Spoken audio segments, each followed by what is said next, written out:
Fokus kami adalah untuk melahirkan lebih ramai pakar dalam bidang penyejuk dan penyamanan udara untuk memenuhi permintaan industri.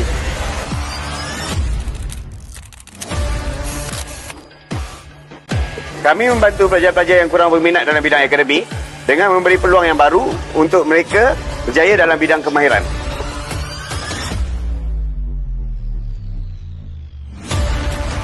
Kat sini saya dapat belajar banyak ilmu baru untuk persediaan sebelum saya memasuki alam pekerjaan. Akademi memberi saya peluang melihat industri penyejukan dan penyamanan udara yang lebih besar di luar sana.